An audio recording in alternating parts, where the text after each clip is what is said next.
आज कैसे बिहाने बिहाने जमुल लुगरा मोर घोड़ों में पटपट भाई घर को सही नाराज ए जी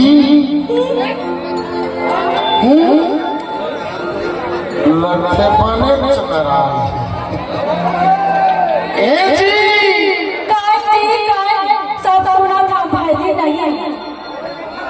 कैसे अब तय है समझ रहा काबर पटके हैं लोग बता तो बताओ लगे ले तो सुनो तोर घर मोर गबनाए के साल हो गए वो मोर जोड़ी 25-20 साल हो गए ना तब आए मदद के बेले आया बाबा लुगड़ा सिल के ए अंडी के लुगड़ा में पैसा था भाई एला धान था अब आज के बाद पही करो एला रख दे जा ये लुगड़ा बना सुनो और का चीज पर न जावा का नाराज होता डार्लिंग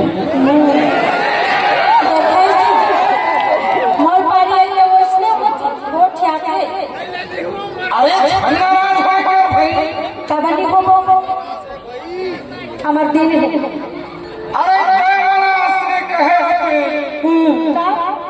तुम विधायक जी के राशि लगाए रखते अब हाथ में लगा दूं भाई मैं तो करे अर्जी लगा मैं तोड़ा जा ठीक है वो हाँ अब मैं गरीब गुरबा आदमी हाँ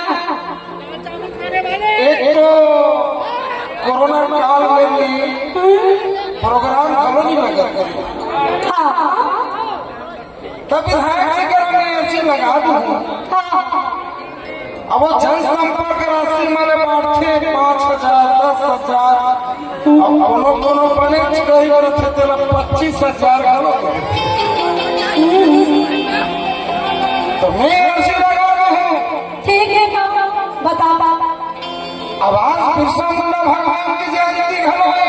वो तो हमें तो कहा था मत लो तो ये दादा पूर्व काम सोचे बता तुम्हारा ओ सारे सारे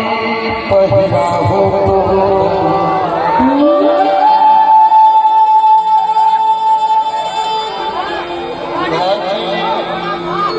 वो सब 5,500 चाचा होते 5 से 10 से 15 अब बाकी आपकी मर्जी भाई अमर एक ठंडकी है दूसरा नहीं है तो देखे रहे